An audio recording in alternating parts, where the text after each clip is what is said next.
What's going on, everyone? Welcome back to the Above Average Podcast. We have conversations with those who are above average in mindset and in action. I'm Will. This is Ethan. And today we're joined by creator and entrepreneur Frank Michael Smith. What's up, guys? What's happening? Thanks for joining us, dude. It's nice to be on. Like right away, you get a compliment. Above average. I like it. That's the idea, right? Have you feeling good right away? Yeah, this is great. Yeah. Dude, so I think leading off the podcast, like obviously like you and I have known each other for a couple of years now, but we know each other through a mutual friend, right? Through Jack Dickens, I believe, is how we know each other. Yeah, I think Jack's my plug to the whole crew. I think so, yeah. And it's funny because like I think we followed each other for a long time, maybe before we even really knew each other. And so that was probably, I mean, I graduated in college in 18. Where did you go to college, by the way? Miami, Ohio, 16. Oh, okay. I did know that. I knew that. Okay. Yeah. And so then I feel like I was seeing your content prior to actually really knowing you. And so where does all this start with? I mean, there's a lot to talk about, obviously, but like, what's the true beginning? The true beginning is a long time ago. Like I was really into video making as like a preteen. Mm-hmm. I got a video camera for Christmas one year. It was the worst camera. It was like, remember those Nickelodeon commercials where they'd like, Yes. Like this is such a throwback, but like when kids like would be sold toys. Yeah. I never see what you're talking about. I never see these commercials anymore, which is a strange thing. But anyway, it was in one of these commercials I really wanted for Christmas. And it was like this primitive camera and it came with its own editing software. So I got it. My brothers and I and kids in my neighborhood would make like little tiny movies. It was just fun. It was just a thing to do. But I learned how to use editing software. I liked it. And then YouTube came out a couple of years later. So I was like, oh, I need to figure out how to put stuff on YouTube. And I made like athlete highlight mixes in Windows Movie Maker. Windows Movie Maker. Yeah, it was fun. It was just it was a curiosity. Yeah. That was the same way that I started, was with that and just playing around on my own. It was there was no money in it. It was just purely like, hey, this is something I like to do. It was a hobby. Yeah, I remember I like uploaded videos before there was monetization. And me like too, now, yeah. like that doesn't, like kids don't realize that we used to just do it for fun. There was nothing behind it. It was also fun. really cool to get like 1,000 subscribers. No one had 1 million at this point. Yeah, not even close. No, it was like a thing like, will someone get to 1 million? And now everyone has 1 million. Yeah. There's a lot of people, including me. But Yeah, you have what, 1.8 million? on TikTok, on YouTube, I have 1.4. Okay. Yeah, So that would have been so crazy back then, though. Like no one had 1 million. If you got to 1,000, it was like, God, this guy's on right now. He's Yeah. Yep. Wow. The so you had started off with that, and then how often were you doing this? Because like there's no information about like consistency and like doing fun things with it that were like very specific for like a couple years. You know, once people started making money, I think that started coming to life. But like, how often did you start doing this with that passion? All right, so the story I just told, I was a pretty young kid. Like YouTube came out in like 2007. I think I hopped on like later that year, 2008, when I really started Same. Yep. doing YouTube. And I was in 8th grade.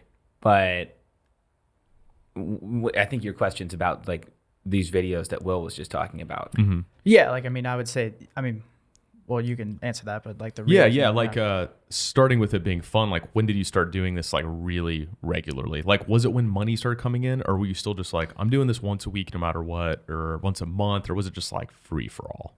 Well, or at the beginning? I'll do this. So my journey on YouTube was I got kicked off. Once the monetization flipped on, I had all these, like I would use like a Jay-Z song or something in my videos, and it all got copyrighted really quick. I got all these strikes, and it was like nothing malicious, but their process wasn't refined enough to understand like, hey, we need to just license a song. So I was done on there, and when I got to college, I was an interactive media major, which is crazy. Like I'm one of the only people I know that actually uses my major. But I started making stickers for people's laptops. There's this company, Redbubble. Yeah. I remember Redbubble. Yeah, it's still there. It's a great company. Yeah. It's just a bunch of independent artists, and you put a design on, and they'll print it on anything. It's not just stickers. It could be a duvet cover. Mm-hmm. Like actually, they have everything. But you'd make a commission, like 20%. So I was really consistent with that. Once I figured out I could make money via this, I would make designs and upload them every day, and I made enough money to like just fund myself in college, pretty much. Wow. Okay. Dang. And then you started coming back around to YouTube again later. I mean, during college, I guess.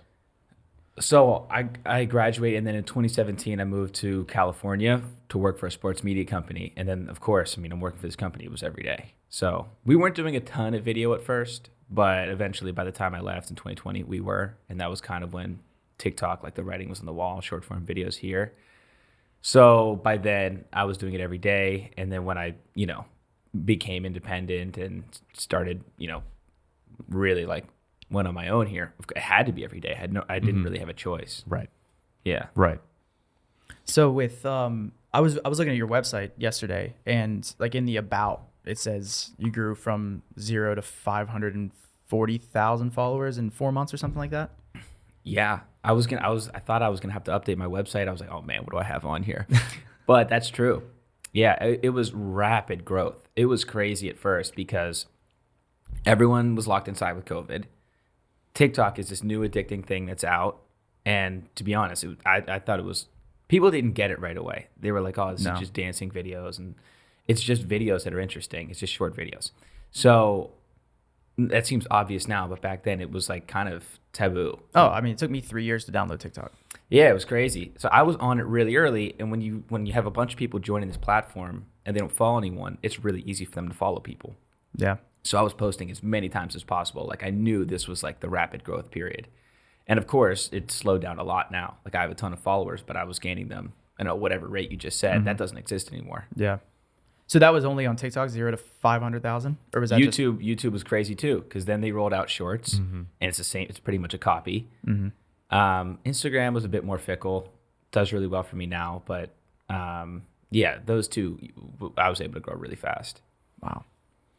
And so where are you with kind of the content that you put out? Like we were just talking beforehand a little bit about it. So like I had just watched one of the videos that you put out recently about the swimmer Leon and breaking some records with Michael Phelps, like against like what he had for like the gold medals, which was super, super interesting. But I think you do much more than that in terms of just like the content. So like, what do you work on now? And like, what's been happening lately?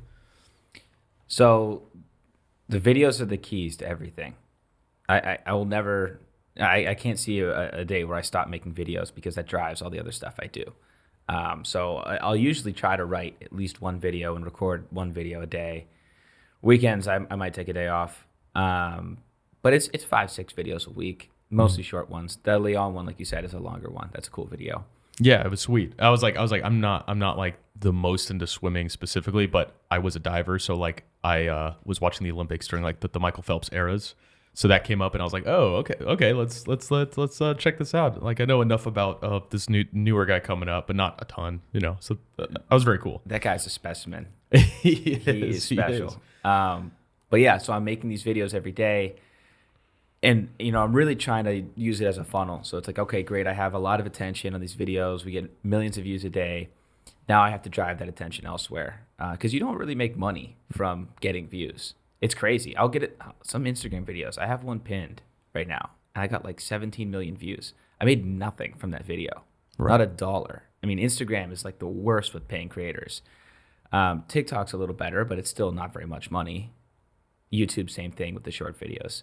So, all right, I have to do something else. That's why I built this whole gaming company. We were talking before we went on about 5-card draw. It's a free-to-play game. I drive people there. We have a paid game coming out too. So I'm trying to build avenues to divert this attention. Okay. I meant to ask, so before getting into that stuff, I mean, with the videos themselves, like what is your process for just going from an idea to finished product? I tell people a lot, like consistency is number one. We already talked about that. If you do something every day, you'll eventually get good at it. And I've done over 1,000 of these videos now. Sure. So the idea is really the biggest part. When you're on Instagram and like a piece of sports news breaks and you see like 13 different accounts post the same thing, that's what I try to avoid. Like you won't stick out that way. So if there's I'm not saying you shouldn't create ideas around things that are relevant. You should, but you should have your own interesting angle. You can't just repeat all the same stuff people are hearing that no one will share that. They've already seen it 12 times. Yeah. So actually coming up with an idea or an angle that's like refreshing or different or interesting, or maybe you dug a little deeper than everyone else, That's really what I try to do.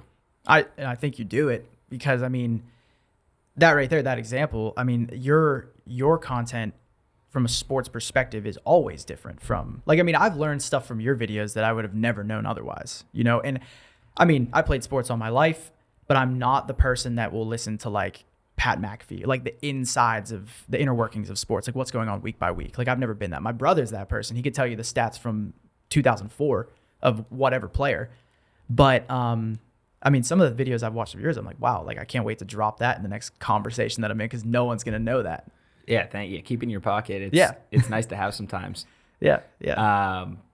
That really is it though. It's just like starting a business. Like you have to have a differentiating factor. The same thing is for pushing a narrative. Like why would I listen to yours if it's just the same? Yeah. I think I've noticed that with some creators because it was this, I think, a bubble of what was promoted since TikTok of jumping on what will be a hot topic because it is blowing up. And I think people are kind of reverting and doing some research and like getting into standing out on their own. And like I've noticed that recently because like I've been getting hit with things that are unique and different more in the past like 6 months to a year than I ever have before, where it was like this news catches, and it's like that's all I see. I've actually been getting hit with things that are unique for the first time in a while. And it's not because I'm searching anything different. It's just I'm like, wow, that's people that like dig in and do some research and like find a different angle are actually, I think, coming up as kind of the next new wave of like good creators are going to be that, in my opinion.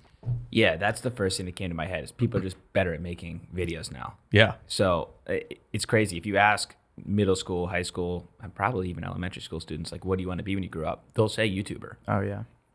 That didn't exist for us. No, Yeah. it didn't exist. And now it's like, hey, it's coming to fruition. Yeah. This has been around for long enough that people are really good at it. Yeah. And kids definitely get good at it without having to take classes and courses on it. You know, they've learned in so many other ways. I mean, like I started learning more about video editing from Peter McKinnon in like 2017, and I did a lot of school in that realm in graphic design and multimedia, and even in high school before that. And I think I learned more from YouTube. Like once people started doing educational videos, like I started searching that, and I'm like, oh, this is easier. This is like way easier, and I can find anything, you know. And it was so impactful, you know. Almost all of my video editing is from YouTube. Yeah. A lot of graphic design. I was blessed. My aunt is actually like the best teacher I've ever had, and she taught computer art at Fox Chapel High School, and it was just basically Photoshop class. So I took her class every single year. So I had the benefit of actually getting to learn some of this stuff in high school, which is great. I don't think a lot of schools have that, but for video editing, it was straight YouTube. Wow. Really? Who did you find to learn from? I guess it depends So on the many eras, channels, right? man. Because it kind of changes over time. So many channels. I mean, I would just do projects sometimes. I would like, you know, it would get fed to you and it'd be like, here's how you do this thing in Premiere. And I'd be like, I don't know, let's just do that. Yeah. And you do enough of these that you just kind of eventually, you know. Yeah. Yep. Going back to to content specifically. So when you're coming up with ideas for your reels, like, I mean, obviously there's a, like kind of like I mean, it's got to happen. I guess there's got to be a time, like there's a sense of timeliness to it, right? So do you have stuff that you just have like maybe not fully fleshed out ideas that are just compiled somewhere that you're like, that will eventually be a video? I mean, I guess there's some that's retroactive from like, that's historical, but things that are like maybe currently happening, like how quick are you turning that stuff around? I do. So we use Trello. And, oh yeah, I use Trello also. And we have a big board of stuff, but to be honest, I've transitioned my content. So it used to be much more like that, where it was storytelling and a lot of the stuff was evergreen. And I still do some of that. I mean, it's very viable, it works, I like it. But I've transitioned to doing much more opinionated videos. You know, that's like the end and that's my take. Yeah. So it's hard to just have a board of takes. Sure. You have to kind of just wake up and read and consume, and then eventually something sparks and you sit down and write it. It doesn't take me very long anymore. I probably write for an hour and then I film for 15 minutes, and I have a great editing team. They get it back to me like 6 hours later. Wow. Dude, Quick turnaround. It's a creative muscle to work, because I've noticed like I used to make a lot of videos and I've not in like couple years. Like I do this, but this doesn't take really a whole lot of skill set in the video production. It's mostly like, hey, let's make sure we don't like try to get canceled by what we say. Oh, we've been fine in that sense. But it's been like harder for me to pick up a camera and then like think of how to get creative again and think of how to write it out and like work that muscle. So it's interesting to hear how quick you can do it now, because like I can't think of a video that quickly. It takes me like days, and I'm like, oh my god, this shouldn't take that long. Well, I'm not thinking of videos. I'm thinking of opinions, really. Mm-hmm. And the writing process is then just, all right, how do I effectively communicate this? Right. There has to be, not a ton of context. That's the biggest mistake a lot of people make, is they over contextualize things, where you have to go into it assuming your audience is smart. I'm not assuming that you guys don't know who LeBron James is. Like, you guys follow me. You guys all like sports. I'm going to treat you like you're smart. I don't have to give you a whole backstory. Let's get right into it. Yeah. So that's how I'm able to make it like, minute 20. Mm-hmm. Okay. Which I think makes sense, because then you're really good. Perfect sense. Yeah. You're like able to get into your niche's brain a little bit with that, because like it's saying, okay, I know my target audience because they should already have found out what these parts are to have found you, generally speaking. And then I guess you might accrue new people that are like, oh, this guy does have a new take that I haven't seen, like what he was expressing earlier. Okay. Yeah, and if they don't know, I mean, it's not for them really. Yeah, I mean, they'll just keep going. Keep going, right? Like you're speed scrolling anyway. Yeah. So it's all good. Yeah. Well, so with the the opinionated takes, do you ever? I mean, what's that? What are the comments like? I mean, do you read the comments? Do you respond? I'll read some of them. I don't spend a ton of time doing it, and I'll try to respond to a few actually, because I think it's better to know. Like, I think it's a nice touch. Like, hey, I'm engaging with the comments a little bit, and I think it drives more comments, and it's just interesting sometimes. But I don't really obsess over it. A lot of them are going to be really hateful, and it's like, that's the point. Like, this is an opinion. Sometimes it's very different and polarizing, and you have to expect that. So yeah, it is what it is, man. I mean, do you get more of that? I mean, maybe not. I guess you wouldn't really have anything to compare it to, but as a Steeler fan, like, the Tomlin one I made, the Tomlin video, I'm still super harsh on Tomlin. I hope I eat all my words here. Yeah. But I mean, people are pissed about that. Yeah. They'll call me every name in the book. I don't understand why they keep riding and dying for Tomlin. He hasn't done anything in 7 years. Yeah. But that one put they want to get mad at me over it. Yeah, that one put it in perspective for me too. Because I mean, like I said, I'm a Steeler fan. Like, I watch every game, but I don't know. I'm not in the weeds of it, I guess. And like my brother and even my mom's the same way. But I mean, it was always, to me, I was like, oh yeah, we're no losing season. But then you really look at it, you really like dissect what that is, and it's like it's kind of mediocre when it comes down to it. It's almost the definition. Yeah.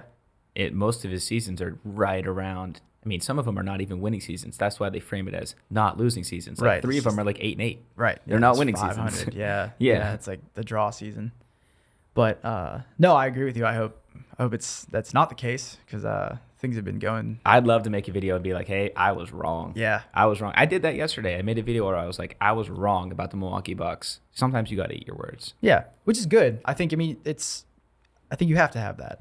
I mean, it's because, I mean, like you said, everything is so polarizing. Like, everyone's always like doubling down on a stance. In reality, like, life's not really like that. Like, things do change. Like, things, you can change your mind. I mean, what like, I'm going to be right 100% of the time? Like, no. It's unrealistic. Yeah, you can. I mean, there's no way. But I think, having, I don't know, it's a humility factor. But again, I mean, in sports it's different, because I mean, obviously you said you can't be right. But owning up to it. Look at this. There's some betting creators now, like Book It with Trent, who made a career off of taking L's. Yeah. He branded himself as the fade god. Like, he was wrong in so many of the bets he was giving out. And he would go on there and just eat the punches, and people loved it. And that he became like, he's like one of the biggest creators there is for the gambling space. And everyone knows he sucks at it. So everyone just goes the other way? Bets against him? I think a lot of people still ride with him, to be honest, because he's entertaining. Yeah, that's insanity. Yeah. I mean, if you still go with entertainment and that's your purpose of being on social media, who says they need to be right? Yeah, if you like watching their videos because it's funny, or it's you just like watch something that's just like just a train wreck every time. Yeah, because you want to watch train wrecks. It's a good lesson in humility, though. He made a career out of it. Yeah. Actually, yeah, that is an impressive weird spin on it, where most people I think would be like, F this, like I'm just gonna Yeah. stop doing a video, or whatever. Well, Like they just get in their really head about defensive. it. They get super Oh, yeah. defensive. I was almost right. Like I should have been. No, he's like, I was dead wrong. I suck. we never comment on any of our comments from our Well, videos. Yeah, I do. We don't get that many. I mean, like we're not dealing with anything crazy, but I think that's something that I find interesting over time is like, obviously we are trying to grow, but as we do, we're going to get more comments. And I've learned of like what that means to deal with that type of stuff. And I'm not good at it. It just doesn't matter. It's like Right. It means nothing. It does mean nothing. But there's a certain, I think the thing is too, is it's one person. Like when it's a bunch of people, it's like, I mean, you can't weed through all that stuff. It's too much to look through. But when we have one, because we're only getting like a comment here and there on different things, it's like, that's when I'm like, okay, I've got the time of day for this, but eventually it's going to become a huge waste of time. Yeah, it doesn't matter. Like keep it moving. Yeah. Like your energy should be like, here's my next episode. Yeah. Or we just do an episode on our comments one day. Like if we have something go super viral, we're just gonna read every roasted comment on the podcast Yeah, and well, just we got to get there see first, the for reaction sure. of Will. Yeah. Which would be pretty fun. Yeah, like mean tweets. Yeah. No, Exactly. that's cool. Yeah, That's a exactly. good content idea. Yeah, that's great. Like that would be cool to do. But again, we'd have to piss a lot of people off to get to that point. So I mean, it is what it is. yeah. You can piss a lot of people off in the exercise niche. Oh yeah. I know. I Quickly. know. Dude, I it know. is shockingly sensitive. Very sensitive. Yeah. I don't know what's more sensitive, exercise or nutrition, because I think they're both like They're head side to by head side. on like who is more sensitive. Like what you eat is really touchy, and then like I think it is similar with how you lift. But I mean, I still think there's gold standards with that people will agree on. But Yeah. the food stuff I've noticed is like, dude, you can't touch it sometimes. That one's sillier to me, where it's like everyone's different. How can you possibly give like this generalized advice, Right. and get Yeah. mad about it? Right. Isn't that the whole point? That it's like, all right, some stuff doesn't work for me. Yeah. Right. Yeah. Some people are lactose intolerant. Right. Yeah, and Yeah.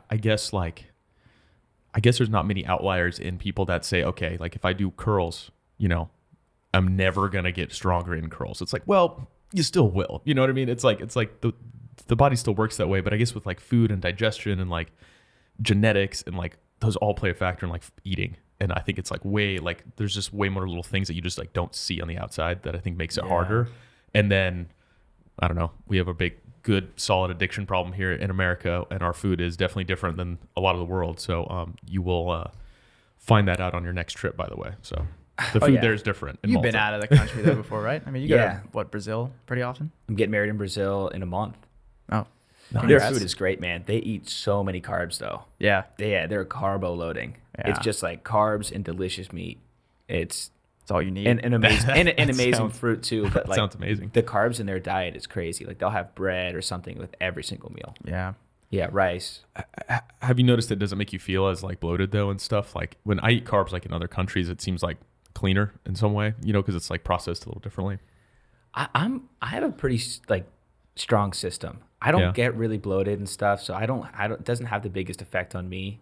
But I'm sure it's true for other people. It might be from our Pittsburgh water, maybe. Well, I don't know. Yeah. Like just long-term effects. Devin told us, the dietitian we had on our most recent episode, she said that the reason that difference between digestion is because it's a different type of grain in other countries than it is that the majority of what we use here. Which like makes sense because like I've eaten food in Italy and other places, and I come back and crush some Olive Garden, feel like I'm gonna die, and I'm like, it's like. Well, I think it's disgusting what we've done to our bread. It's terrible. Yeah. Everyone should go watch Johnny Harris's video on bread. You ever watch Johnny Harris? No. Mm-mm. Oh, he's a fantastic creator. He won an Emmy actually with his collaboration with the New York Times. Yeah, this guy is like one of the best. Anyway, he went to France and he made this video about bread, and he breaks it down like, how have we managed to complicate this thing? It's wheat and water and bacteria. Mm-hmm. That's it. It's 3 ingredients. Yeah. So, or like grains or whatever, Yeah. You let it rise. Yeast. And now we have like this crazy amount of ingredients so it can stay on the shelf longer and it can be mass produced. It's nasty. Like some of the stuff he gets into, there's the same chemical that goes into yoga mats to make them fluffy that we have in our bread. Yeah. It's disgusting. So yeah, I'm all for like, let's That's the Wonder Bread yoga mat. let's eat a little bit better. Yeah. Yeah, for sure, for sure. The traveling. So you're going to Brazil, like you had just mentioned, and you're traveling elsewhere for work. Where are you going to for work? Going to Malta, leave in like 3 days. Okay. Oh, I didn't realize it was that soon. Yeah. Okay. Yeah, 3 this days. week. I'll be there for like 3 full days because it'll be 2 travel days. Okay, and work trip purposes. Work trip. I do raised you wanna money for dive the into? first time. So I'm going to meet the investors in person, do some strategy. It's for, I mentioned 5 cards slightly earlier. So that's going to be our free game. Solo Survivor is going to be our paid game. And I just need to, when I'm doing business with people, I need to meet people face to face. Like, this is serious Absolutely. work. Yeah. There's something about Zoom that just doesn't do it for me. I need Yeah. to actually look you in the eyes and have a conversation. So I'm excited for it. Obviously, Malta's a cool place, but it's business. Yeah.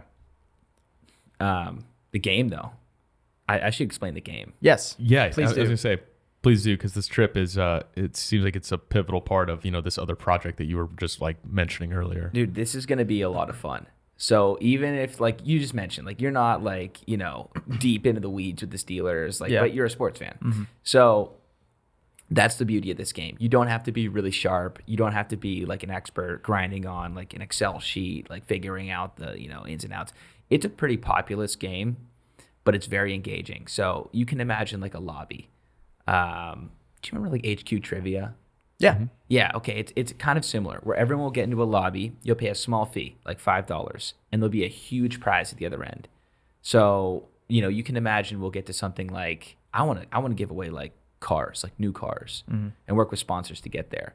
But, a life-changing amount of money, $10,000, right? Something that's pretty tasty. All right, so the winner's going to get that, and the way you get there is the questions roll in, just like HQ. So, will Najee get a carry on the first drive? That might be the first question. Pretty easy. I think the answer would be yes. Yeah. It might be a strategy to click no, though, and, weed some people out. Sure. Anyway, it's Solo Survivor, so you got to be the last one standing. That was what drove me crazy with HQ. Yeah. I won one time. Really? Yeah, but I tied with so many people that I won $13. Oh, And shit. it was the most anticlimactic, like anti-American thing. We hate ties. So I won $13 and I couldn't even pull it out because their minimum was 20. I was like, so I won nothing? I never got that close to winning, so I never would have known that. Well, here's the other thing. Their questions were pre-made. So it was like, what's the capital of Croatia, right? And the ticker would go down. And, our game works a similar way. We don't have a live host either. The live host caused a lot of problems on the tech side. You can think of like the actual game going on as the host. But anyway, yeah, it's, the clock, it ticks down and, you got to answer. But 25 million people watch Sunday Night Football. So you kind of can just piggyback off this audience here. So it's like, it's a secondhand experience while you're watching the game. Down I'm gonna watch Sunday Night Football, but then I might win a new Ford Bronco. Yeah. to one person. Down to Fully one. straight up down to one Is there person. a top 3 winners, or is it just one? There's gonna be other Like, stuff possibly. where, if you get past 7 questions, maybe you get your money back. There might be a monthly prize where whoever's answered the most questions correctly at the end of the month, you might not have won a contest, but you can win like the total prize. Okay. So that will just be throughout the course of one game happening. So that's right. Yeah, to be honest, I don't think we're going to make it to halftime. It's so hard to get. It sounds easy. It's Yeah. not. It's not. It's basically like hitting a 8-leg parlay. Oh, dude, I'm on a shit streak with betting, so I'm like, I understand. I don't think I would make it. Yeah, once we need to start knocking some people out, it's pretty easy to do so. It's like, who will get the first catch of this drive? Yeah. That's tough. That's almost impossible if you put enough options there. So then, maybe this is a technical question, but like, I mean, I've say on like DraftKings or whatever, because you can do like the live, like the drive, or you know what I'm saying, like the per drive bets, like the live betting.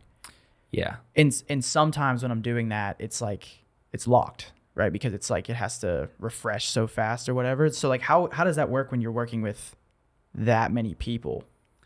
Like, it's got to be pretty responsive, I would think, right? Well, ours has a timer. So you can imagine Steelers are playing the Commanders on Sunday, right? So we'll use that. So, okay, the first question I dish out there, will Najee have a carry in the first drive? Yes or no. Everyone's going to click yes. He probably will. Great. Drives over, they go to commercial. New questions on the board. You have 30 seconds to answer because that's how long the commercial will take. Great. Now it's locked after and we don't run into a problem. Okay. Yeah. That, I mean, timing wise, it's perfect. People are going to be Commercial's longer. It's like 3 minutes. But yeah, they're definitely way longer, Yeah. but sure. Yeah, it gives you plenty of time. And so then in terms of the questions, obviously someone doing that, like creating those questions as the game goes. Yeah, so Yeah, my guy must be. Johnny, he's my only employee in Pittsburgh. He manages a lot of the back end, does a great job, and we build a pre-made list of questions, but you want to be reactive, like you want to be flexible. So if a guy gets hurt, maybe you don't want to have him in there. Sure. But it's not that crazy on the tech side. A lot of it's being manually graded, so we don't have to rely on like some API algorithm pulling data from somewhere else. It's kind of simple. Wow. Yeah, it is. I mean, it sounds very simple when you put it that way, which is... It sounds simple to actually grade the stuff, but to build this tech stack and to like, oh my God, jump through the regulations that we put on these DFS companies and betting companies. It's crazy. It's like I'm running for president, the amount of documents I've had to give them. Wow.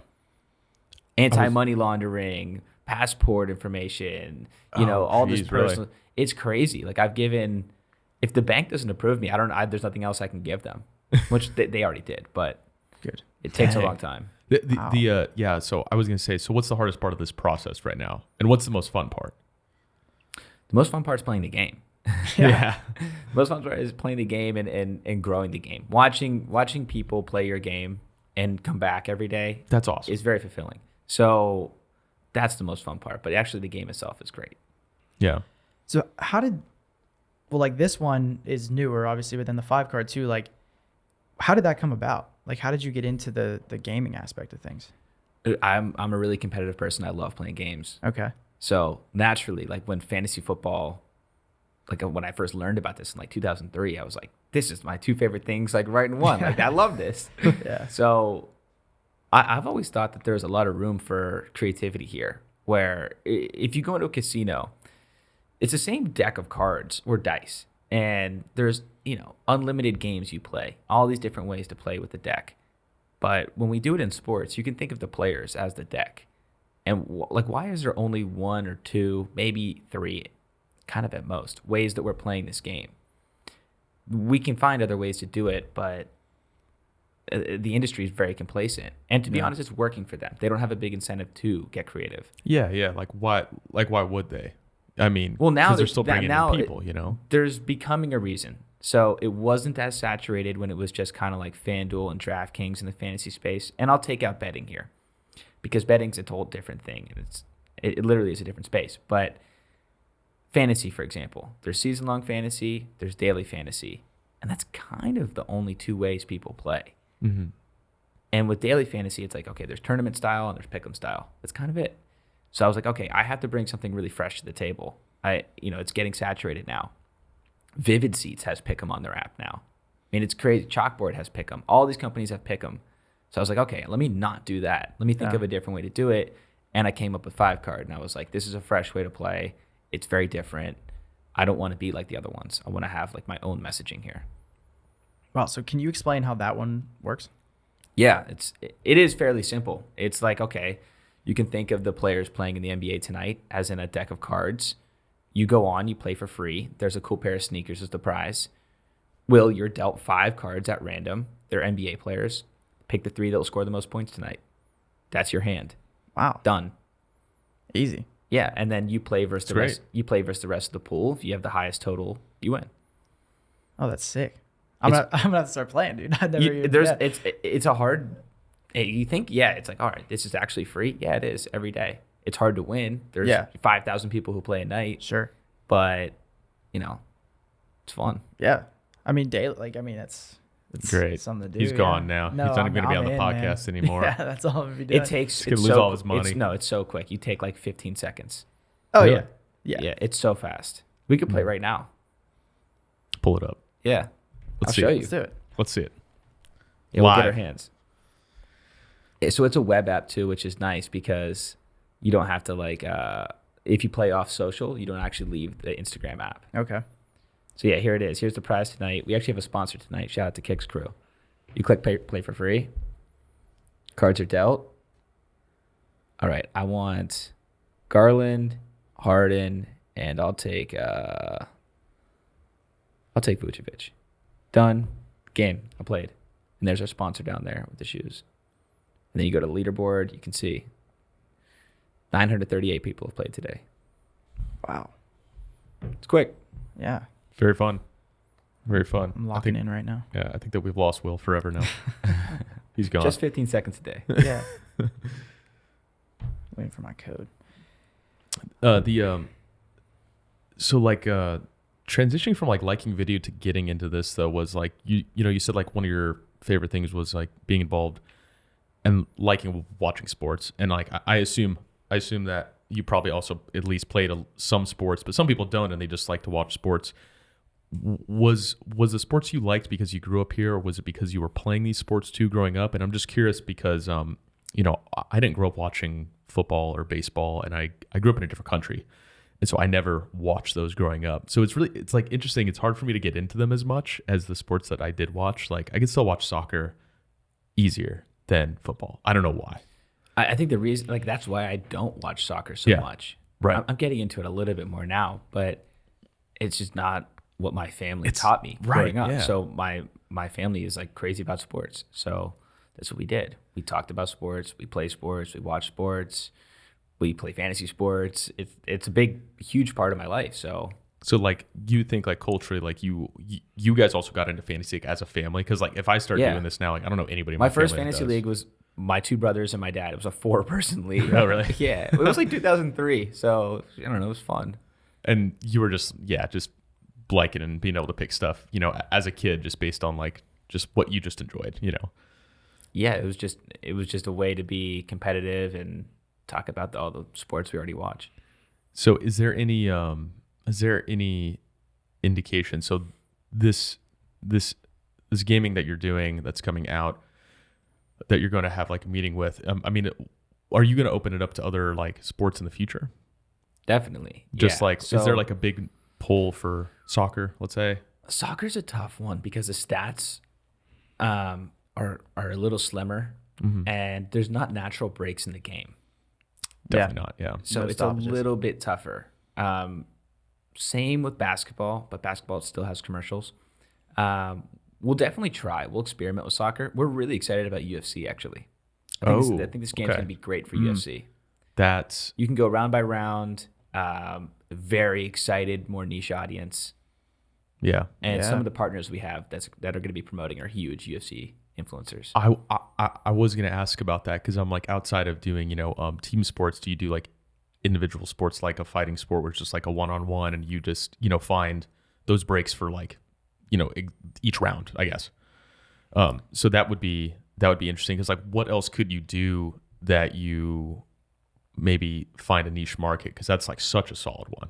Here's an interesting idea. I want to partner with like Buffalo Wild Wings. And the way we have the radar, like track people where they are geolocation wise. So some states you can't play this game. It's just the way they wrote the laws.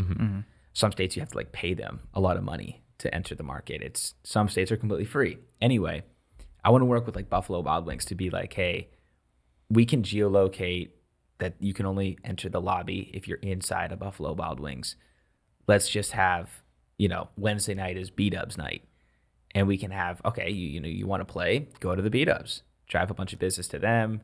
They put up an awesome prize, get some great content out of it. Ooh. Could be fun. And then you could also just, I feel like that could go downhill though. You get some fights outside of Buffalo Wild Wings after a rowdy night, it could get a little squirrely. They're like, I'm going to win that car. We'll cross that bridge when we get there. Yeah, get inside this building.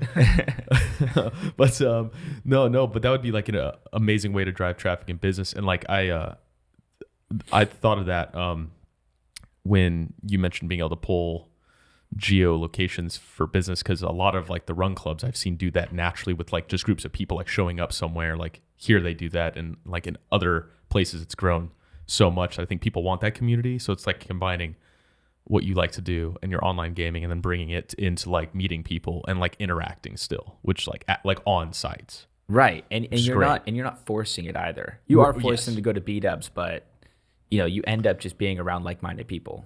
Yeah. Right. Yeah. I think that's an incredible way to tie it into like keeping people in a weird way like mentally healthy, so that they're enjoying something like to do, and then they get to like be around other people in person. I think it changes your mindset about the whole experience. I think there's a lot of people who need to go out more. 100%. Yeah. They just need to be outside their house more. And Yeah. like I'm even a good example. Like I go outside all the time, but I work from home. My gym's at home. Like I'm at home a lot. Dude, like 3 days in a row of that, like I feel like something's wrong. I'm like, I need to go outside. Like I need to Yeah. go hang out with friends like today. You know, Yeah. it just hits me after a couple days. That's why I have the bowling league. I started a bowling league. I've hit No you up. shit. Have I not told you about this? I don't know. I didn't You know. got to come. You got to come on a Thursday night. So Thursday night we have this bowling league where just all the boys show up and get to be competitive and bowl. But it's kind of an excuse just to see each other. Where Yeah. at? What Dude, right above Pamela's, Millvale Lanes. You wouldn't really know it's there. It's above Pamela's, and it's this old school bowling alley. Like the most they do is like keep your score. Yeah. It's BYOB. You can smoke cigs inside. What? It's a total throwback. Wait, so what?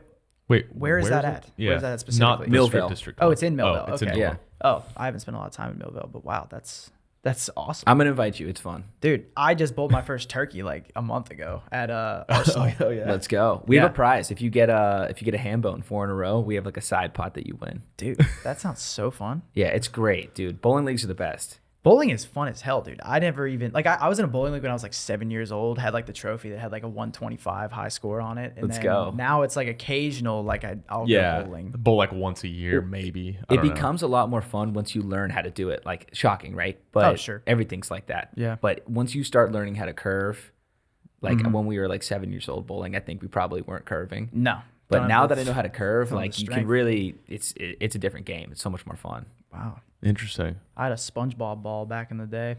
Oh, So you got as a part of the league, pick your own ball. hell yeah, dude. Yeah, I know, sick. Fantasy league wise, I wanted to ask you: have you guys ever done anything where you do like the crazy punishments that you see go like viral these days? I've never been in a league that has a crazy one. My league this year, we do 12th place last has to caddy for the winner. That's good. That's a good. Yeah. Yeah, that's awesome. I That'd be just saw fun. one where they made a guy take the SATs. Oh, He's like 30 years old. that's a long time. It's brutal. I mean, I think the SATs have changed since we were in high school, like significantly, but still, like it's 4 hours. I was thinking about this the other day, actually. I kind of, it's a blur to me. I don't really remember taking them. No, I don't either. I don't really have a solid Shit. I memory mean, I of took them in like 2008. what any of the questions were, where I was. I don't remember the classroom. It's like I was there and I blacked out. I remember mine. I scored okay. vividly. I did fine. Sounds like you're partying a lot in high school. We did party a lot in high school, but you know what I mean? Where it's just Yeah. like it's just like it's a weird experience. No, it is. You got all these lights above you and just that. It is kinda like a- vibration. it is. Yeah, it's weird. It's kind of like a No fever one's dream. talking. Yeah, It's you like can't talk. everyone's just grinding. Yeah. It's a strange thing we do. I took mine at Gateway High School, and at the time it was a 3-part, so it was like what was it? It was reading, writing, math. Yes, and then the writing was the essay, and they were each one was 800, so it was 2,400 total you could score, I think. But now I'm pretty sure they're only out of 1,600. The writing is a crazy thing to be on that test. I Yeah. really believe in writing. If I could go back, I love my major. If I was to do like a different minor, I would have done like in English or like a journalism. Like I think that's such a sharp skill to have Yeah, for anyone. I mean, just on a day-to-day basis, you don't realize how much you write. Every text message is writing. Emails are writing. It's a skill. Anyway, to just give someone a prompt and be like, write. That's Yeah. not really how it works. Like, No. you have to sit down and think about this stuff. It shouldn't be timed. no. There was a dude that lived in my dorm freshman year who told me that he wrote about Dr. Seuss and he made it rhyme, and he got a 10, like 10 out of 10. That does sound pretty I impressive. mean, that's some quick thinking. Yeah, like I was like, oh, that's cool, dude. I got like a 6. I don't even remember what I wrote about. But yeah, like it's not it's too, I don't know, forced. It is. The math, I guess, makes sense. Yeah, that shit was something else. Like the strategy behind the math. Like I had an SAT tutor and they specifically told me like there's certain questions on here that are designed to waste your time. And they get progressively harder as you go. So like there's like what 15 through 20 or Wasn't like there some strategy where it was like skipping it is actually better than answering? yeah, if you got it wrong, you docked. Yeah. So Yeah, they told yeah. you to skip. Yeah. Yeah. That was weird. Yeah, it's a fucked up game. Like, and then you're basing like your future on that, you know? It's strange, man. It is. Yeah. But they made it sound like it was like make or break. I know pretty much everyone that wanted to go to college went to college. Yeah. They'll take your money, man. Yeah. 100%. Yes. Yeah. It's Yeah. not actually that hard to get into college. It's like, No. yeah, you want to pay? Go get a loan? Great. You're here. You're in. Yeah. It won't be an Ivy League school, No. but you'll find somewhere. I think too, around the time that we were going to college was when all the colleges were starting to realize like, hey, maybe this is stupid to like base like acceptances off of this test. Because the schools that I applied to, they didn't even ask for an SAT score. Well, Oh, really? No, they were like, it's optional. I guess it makes more sense. Mine did, but they were looking at me for sports, so it didn't. It mattered barely. I mean, like it was really like a check the box. Like you took it, but you won state for diving. Like Yeah. that's what mattered. Yeah. I was like, that's what I talked to I people needed it about. for Pitt, but it was like, it wasn't the average for sure, but it was like close enough as an athlete. I got away with it. How high were you diving? Actual physical height. Some of those boards are crazy high. I don't know if that was the kind of diving you're doing. Well, yeah, actually. So I did competitive 1 meter and 3 meter in college.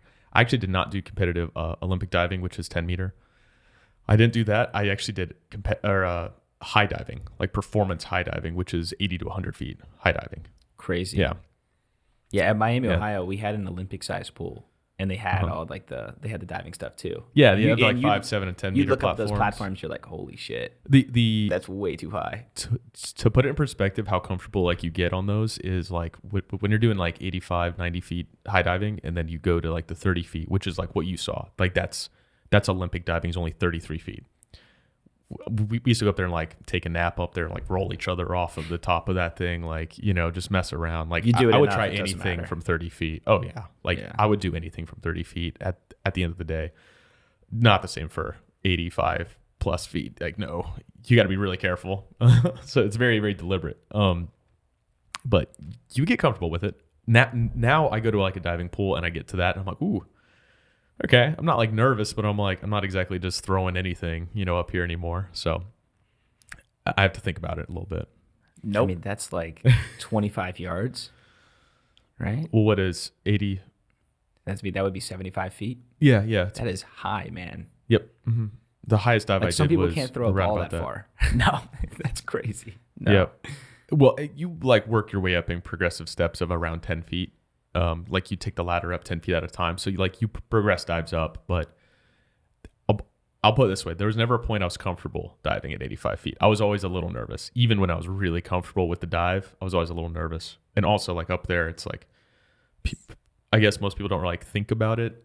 Like you can't hear anything below you and there's wind and stuff, but like you can't even hear the people below you. So like I did shows in front of crowds, like large audiences. I couldn't even hear them. I was so high up, like I could barely hear them. I was like by myself in my own thoughts up there. You must have been dialed. You had to be, yeah. Well, then you hit the water, right? And then you still don't know. You hit the water, it's absolute silence. And you know if you don't do it perfect, but like there is no, like if you do it wrong, it is an exceptionally bad experience, which I haven't done. I saw somebody fall on their back and break ribs and collapse a lung. So like this was like not really messing around kind of sport. High diving isn't. Olympic diving is still, I would say, fine. Like you can definitely hurt yourself, but like you're not gonna die from 30 feet. You know, it would take some serious effort. Can't say it hasn't happened, but high diving makes you very dialed in. Like I really, I thrived in feeling pressure. I really like feeling pressure in a sport. Yeah, I think it makes me better. So I find ways to compete now because of that, because I like miss it. And I know I do better under it too, which is fun because it's like, oh, like I'm great at the gym and I like doing this, but like I will only really see how good I am when like it's a serious competition.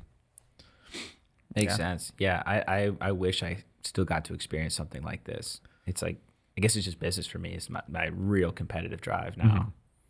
Yeah. You I can could see always that. try like skydiving or something. I don't like it. I've never done it, but my fiance likes to do it. I dropped her Oh, off. yeah? She had a van come pick her up to take her to the airport in Kauai. It was the first trip we went on together, and this guy, like, they don't have Uber there, so it was like this van who like picked her up. He's like, "Ah, you're not coming too?" And I was like, "No." He's like, "What, are you scared?" And I was like, "Yes, that's exactly right." Damn, a van went to pick up your fiance I was to getting- push her out of an airplane. Holy shit. I know. dude. I was getting roasted by the driver. How about the plane too? She gets in the plane, and like after signing all the waivers and everything, and they're like, "Yeah, they're about to take off," and they're like, "Yeah, plane's got a problem." I mean, They had to wait you for a know, new plane. I was like, "That doesn't terrify you?" Yeah. in kind of a weird, morbid way, plane can go down. You're jumping out of that thing anyways. You know what I mean? Realistically. Realistically, you got a like parachute kind of the with best you. time for the plane to go down. Yeah, like you do have a problem parachute. Yeah. mid-flight. Like out of all times, you're like, look, if you had to play the game of like the odds, I'll take that odd. Like, Yeah. okay, let's get out of this If thing. it gets up high enough. Yeah. That's true. That's true. That matters. That's I've always true. wanted to go skydiving. I've never done it. Oh, dude, it's so much fun. I'm sure it is. I mean, I'm sure it's like the anticipation of getting up there is probably the worst part. The part. So I like checked my heart rate the whole time, right? Yeah. The part that like gave me like a little bit of freak out was like I was in like a small airplane, but the doors were closed, and when you ripped the door open, Yeah. there was like it wasn't exactly cabin pressure, but like the wind came in, and my brain like it triggered like a response like we're like something's wrong because Yeah. like I've never been in an airplane and then felt the wind. That's true. So like the door opened and like my heart rate spiked, and then it came down pretty quickly. But like that, like I don't know why that like shocked my system. And then I turn and you face out the plane and you're so high up, like your brain doesn't realize the height. Like it's not really a factor. It looks fake. Yeah, like that's it true. looks like it's a fake world, and you're just like, oh, this isn't real. Yeah. So you kind of don't get scared.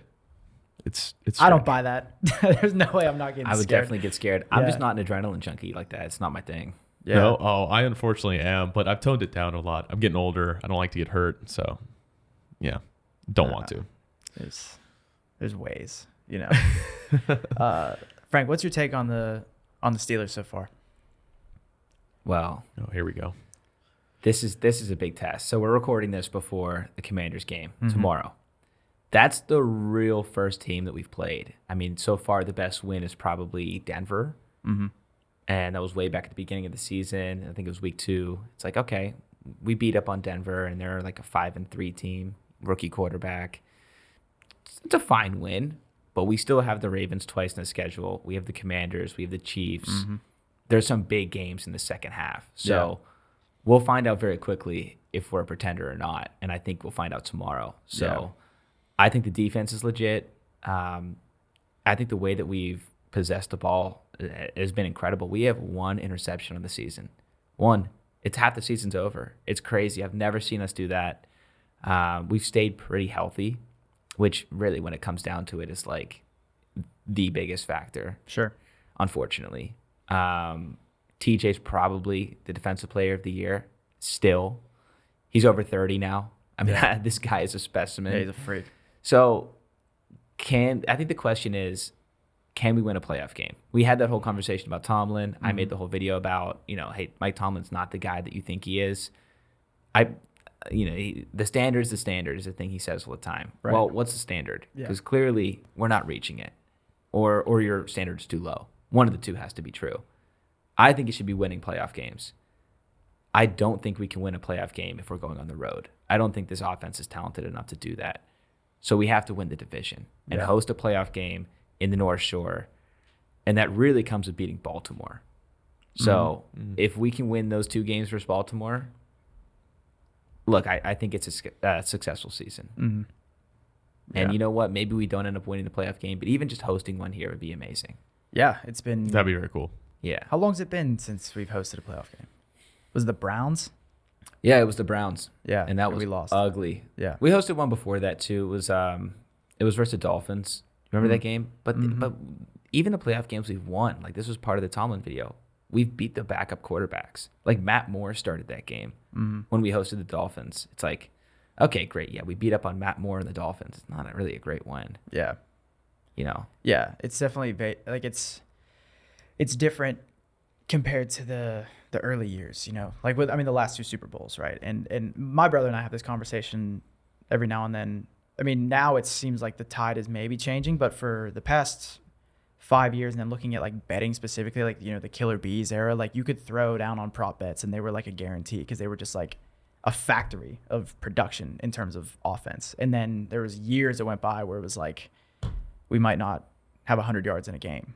And then the feeling is just The so Canada different. years were dark, man. Yeah. The Canada years were so dark. Like, I'm glad we admitted defeat on that, but they should have never happened in the first place. That is a stain. Like, Yeah. that guy is not qualified to be in the NFL. He never had a job in the NFL. Yeah. Never had one. All of a sudden, he was like, the only reason he got the head coaching job in college was because Maryland had that scandal with their coach. Do you remember that? Like, the Maryland coach Yeah. was like, he was like mistreating players. It was something bad. I forget exactly what it was, but he got promoted to the head coach and he didn't do well. Yeah. And that was his only head coaching in college. And then all of a sudden he becomes the NFL offensive coordinator. It's like, Yeah. for what? Why did we hire this guy? Yeah, what a wild time that was. Because I mean, everyone's, you know, I obviously as time went on, everyone got more vocal about it. But I'm sure that there's because, you know, just with team sports, like especially as a head coach, you don't want to necessarily throw your guys under the bus or anything. You know, like you got to give them their time. But it felt like it was almost way too much time to let that go on. Here's the other thing about it. You have to spend money on the players, right? Like you got to be somewhat close to the salary cap. Now, teams that are super cheap and they want to lose, maybe they won't do it. But the Steelers, Pirates. yeah, well, that's different because there's not really a salary cap Right. in the MLB. There still is revenue sharing, but it's different. With the NFL, that comes right out of the owner's pocket. So some of these owners, like, you know, the Rams owner, Stan Kroenke, is like a super billionaire, and he funded the whole SoFi Stadium himself. The Steelers, the Rooneys are not that. They own $1 billion asset, but they don't come from like crazy generational money, or they didn't have like some empire before the Steelers. Art Rooney bought the team for like $2,500. Crazy, right? Pretty good return on investment. Not there. bad. That's crazy. Not bad. But it hurts some teams. So we get to situations where it's like, do we want to pay like this incredible staff, and like, do we want to get like a sick offensive coordinator and pay him like millions of dollars? No. Do we also want to, when it comes time to fire Canada, you have to pay him that contract still. Yeah. So like, do we want to have that dead weight money there? It kind of sucks. Yeah. So look, I disagree. I think you should be able to cut your losses. You own $1 billion asset, but that's not the decisions they make. Right. Yeah. It's gonna be interesting. What do you got any thoughts over there on the Steelers? I know you're a fan because you're here, but I know it's not your first sport. No, I hardly even watch games. I'm not gonna lie to you. Wait, I just don't Can I keep give up you with something football. as a non-fan though? Sure, yeah. So they are an institution, right? There is nothing. Can you think of one thing that brings this city together like the Steelers? I don't think there's anything. It's not Picklesburg. It's not. No. It's definitely not politics. It's not. I mean, what could there be? It's the Steelers, man. Like everyone, they stopped doing open container. You walk around the city with beers. Everyone's got the same uniform on. Like we're all there for a common cause. Grilling food, dude. You walk through a tailgate in the North Shore, and they're just handing you food. Dude, it's insane. Yeah, it makes sense when I've lived here now for a couple years, and then I go other places and there's like a Steelers bar in a different city, and it's because if you've ever been here for a Steelers game, it's been probably pivotal if you're really into the sport and really a big fan. So like, you're right. There's nothing that's ever like made the city built on anything but the Steelers, realistically. Oh, dude. I mean, going to McFadden's on Sunday is like, that was one of my favorite things to do for the past like 5 years. Because I'm going to see everybody I know there. And everyone's having From a community sense. Yep. Yeah. Like, that is the real beauty of like breaking down all the Steelers talk and everything. It's for the community. Yeah, Yeah, absolutely. I mean, I enjoy watching games, don't get me wrong. But then like, it's just everyone's out. Like you're just seeing everybody, all the people you know. Yeah. All there for the same reason. So my fiance came here, and she's from Brazil. She doesn't even care about soccer, really, sports in general. But she's like, we need to go to a tailgate. Like, this is great. Yeah. Like, all you guys are here drinking beer. She's doing beer bongs. Like, she's like, I don't really care about the Steelers, but this is great. Yeah, it's a good time. Yeah. Me and her would get along. Yeah. Yeah. Just be like, I'm just here for the vibes, That's all Just it here is. for the vibes. That's all it is at the end of the day. Where else? Where can people find you on your future videos, upcoming stuff, any opinions, etc.? Where's the best platforms? Just search my name, Frank Michael Smith. The only one that's different is Twitter or X. It's Frank Mike Smith. I couldn't fit the full thing. Okay. So, yeah, there's all that. And then the games we talked about at 5Card Draw. The website is 5card.co and Solo Survivor, the paid one. That'll come out soon. Super excited to be on those and potentially lose all my money. No, I'm just kidding. It's cheap, $5. Yeah, you only your money. We'll check that out, and hopefully everybody else that's on this checking us out in the new studio is also going to hit up all your links. So we appreciate having you on. Yeah, dude, thanks for coming out. Thank you guys for having me. Look forward to seeing what you're going to be doing, man. I'm super psyched to see kind of how like what you do in the next year works, like with your businesses and like your content. And it's really, for us, I think it's really inspiring to like have some goals and places that we want to go to, in terms of like viewership and audience and community. So I think you've done a super good job at it. You're just keep plugging away at it. Thanks, man. Super good. That kind of wraps up this episode. If you guys haven't added us on Spotify, please check it out, write a review, subscribe to any of the platforms you've seen us on, and we look forward to seeing you guys on the next one.